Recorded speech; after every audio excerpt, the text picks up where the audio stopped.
Ibig sabihin, kung merong ang buhay mo, dahil may cancer ka, ng 1 month, or 1 year, or 2 years, pag tinanggal natin lahat yun, magkakaroon ka na pag-asa na maging 5 years. So sabi ko, Dok, ibig sabihin, pag tinanggal pala yun at hindi, mamamatay pa rin ako. Ang bansa ko'y sementeryo pa rin. Sabi niya, siyempre, at least may chance ka na umabot ng 5 years. Sabi ko, Dok, mamatay na akong kumpleto. Total gagastos din lang ako. Sabi ko, hindi na. Tama na to, Dok. Sabi ko. Sabi niya, ma'am, kailangan talaga. Pero, alam niyo po ba dun sa pinaliwanag ng doktor na yan, talagang ako totally nawalan ako ng pag-asa. And then, umuwi ako, buo ang decision ko, walang opera. And then, alam niyo po ba ang ginawa ko? Kasi, before na nagkaroon ako ng cancer, ayon po sa mga paliwanag ni Sir, kanina, yung kung saan natin nakukuha ang ating mga sakit, ang katotohanan po, andoon na nga talaga. Unang-una sa pagkain. And then, stress. Lahat po yun. Ako po ay nakakuha ng sakit dahil sa sobrang overwork, overpati.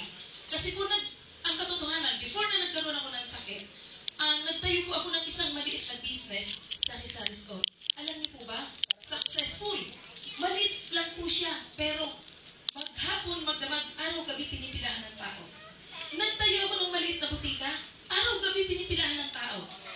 Dinugtungan ko ngayon ng siguro ho ganun kahaba, dinugtungan ko naman siya ng isa pang kainan. Lugawan,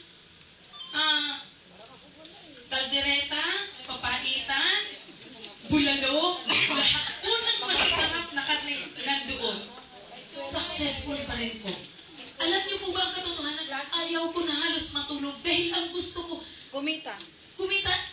Alam niyo po ba pagka successful ang business natin, halos ayaw na nating tulugan? Yes. Tama po ba? Sinasamantala natin dahil andun ang isip natin, minsan lang dumating ang pagkakataon, kailangang samantalahin. At ako po'y libang na libang. Pag ako po'y antok na, halos kahit kalahating oras ayaw ko matulog. Minsan nakakaidlip ako sa upuan. Sabi ng mister ko, sige matulog ka. Sabi ko, iidlip ako 15 to 20 minutes lang. Or 30 minutes, pinakamatagal. Pag inabot po ako ng 1-2 oras, alam niyo po ba ang ginagawa ko sa mister ko? Sabi ko, lumayas ka. Palibhasa, wala kang malasakit. Sabi niya, ikaw na nga pinagmalasakitan. Ikaw pa ang nagagalit. Pero yun po ay, kumbaga, nagiging makasarili pala ako.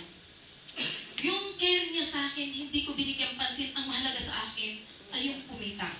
Ayun. Kaya ang nangyari po, more than 1 year na ganun ang takbo ng aking negosyo at ng aking buhay, kaya po ako nagkasakit. Tinatanong ko ang doktor, Dok, ano po ang pinagmulan ng sakit kong ito? Sabi niya, Ma'am, hanggang ngayon hindi pa po namin ma-detect kung ano ang pinagmulan niya.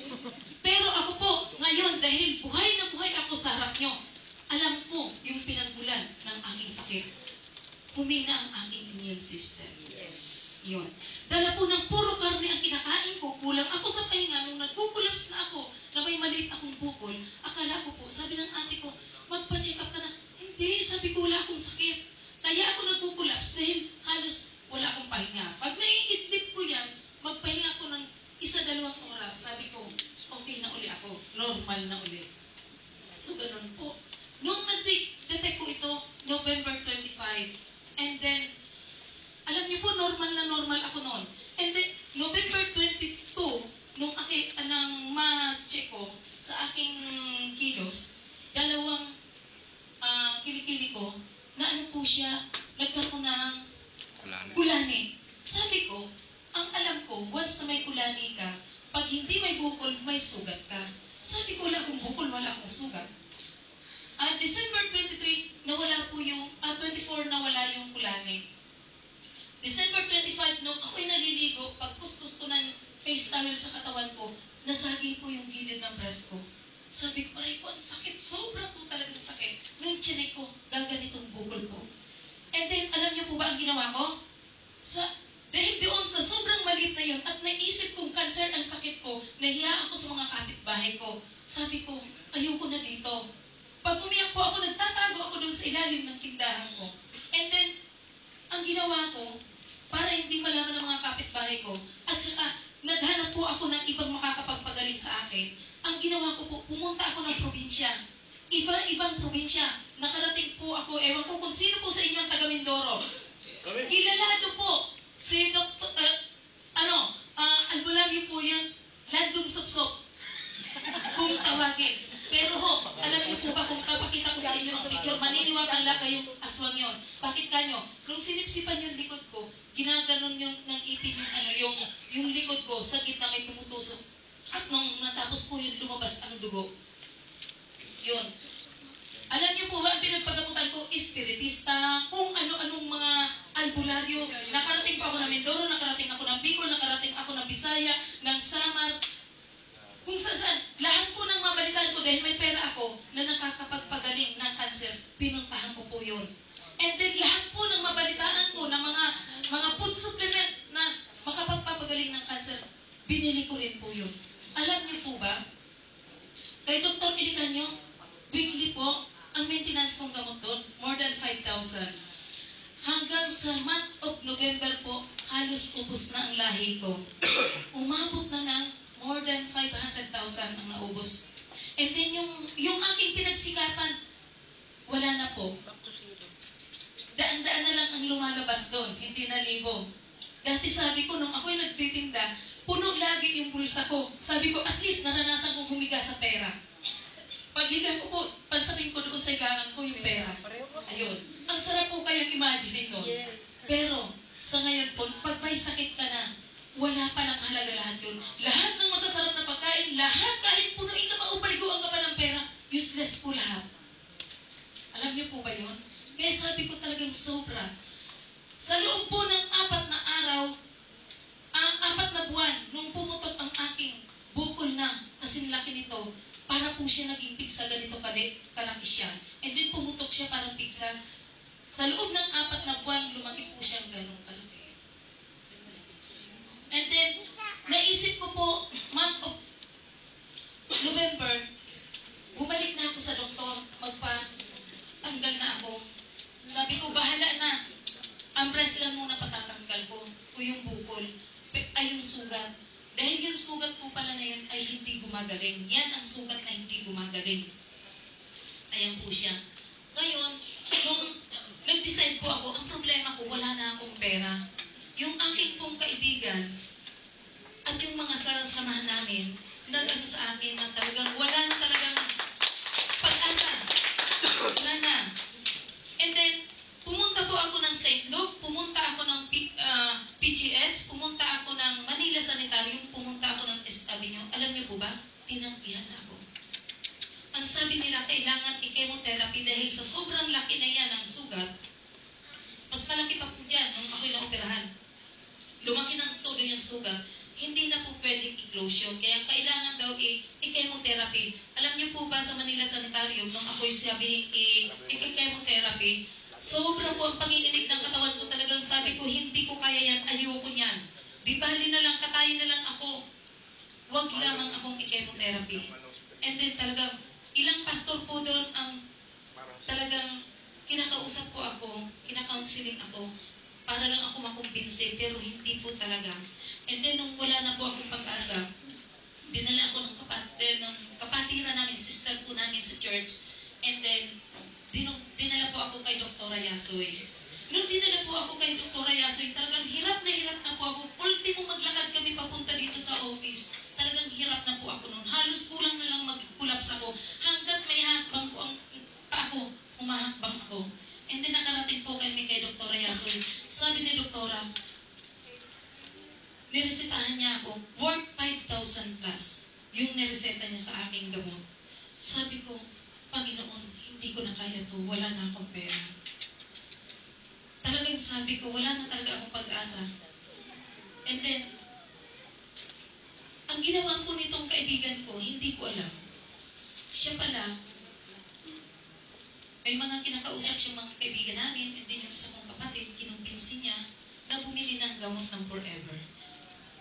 Ang natatandaan ko po ito, at saka yung iba pa po, sa sobrang grounded na po ng ng kalagayan ko, hindi ko na maisip kung ano po yun. Basta ito, hindi ko makalimutan. And then yung sabi ni Dr. Yasoy, bago gamot na yan, at least 3 months before na operahan ka para magkaroon ka ng pag-asa. And then, sabi ko, hindi ko na po yun mahihintay. Hindi ko na kaya. Bibigay na ang katawan ko. Lahat po ng ilang samahan po hinahawakan ko, 3 samahan. Lahat ng mga member namin, mga kamag-anak ko, magulang ko, asawa ko, hindi na po naniniwala na ako'y makakasurvive. Pati ako din. Kasi sabi nga ng mister ko halos nakikita niya, everyday na nililinisan nila yung sugat ko. Nakikita nila talagang malaki ang paglala niya. Palaki ng palaki. At ang pinaka-mahigpit pa po, sabi ko, kahit anong lakas ng loob natin, pag dumating po sa atin, yung sugat okay lang siya. Pero po yung pag nag-bleeding siya, sabi ko nga ako talaga, medyo matapang ang loob ko, pero pag nag-bleeding po talagang hindi maaaring hindi ka ninervyusin. Sabi ko, Panginoon, ito na ba ang oras ko? Kasi po pag nag-bleeding siya, kasi laki ng tingting, tuloy-tuloy po, continue siya. Kung mga 3 kasa, makakaipon kayo, fresh na fresh yung dugo. Pulang-pula po yan. Buhay na buhay. And then, sabi ko, Panginoon, paano po maubusan ako ng dugo? Minsan po nililinisan ako ng anak ko, binata. Sabi niya, nung nagbi-bleeding, kahit anong tatay niyo ng cotton siya. Di ba po ang normal na sugat? Umahiwa ka. Pag nilagyan mo siya ng cotton, i-press mo siya, hihinto ang pagdurugo. Pero siya hindi ho. Kahit anong press mo. Minsan nung papunta na kami Isabela, sabi, anong nililinisan ako ng anak ko? Sabi ng anak ko, Mama, paano kung halimbawa nililinisan kita? Then, matuluyan ka. Mama, hindi ko kaya. Umiiyak yung anak ko. Sabi ko, tumigil ka nga anak. Kung ako'y mamamatay talaga ako. Wala tayong magagawa. Yun ang kalooban ng Panginoon. Sabi ko, kumbaga, pero sa kabila nun, ako'y nervous din. Kinakabahan ako. Dahil sabi ko, paano na nga naman kung mangyari yun? Sabi ko, talagang walang magagawa.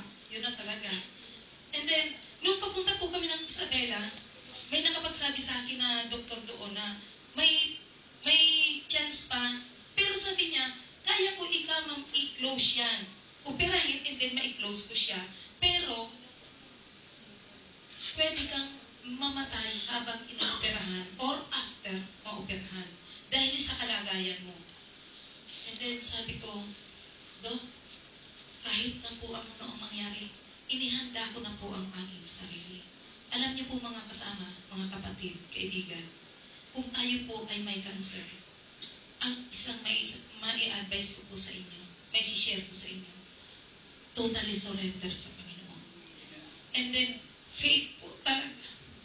Dahil sabi ko, sa atin maraming imposibleng bagay.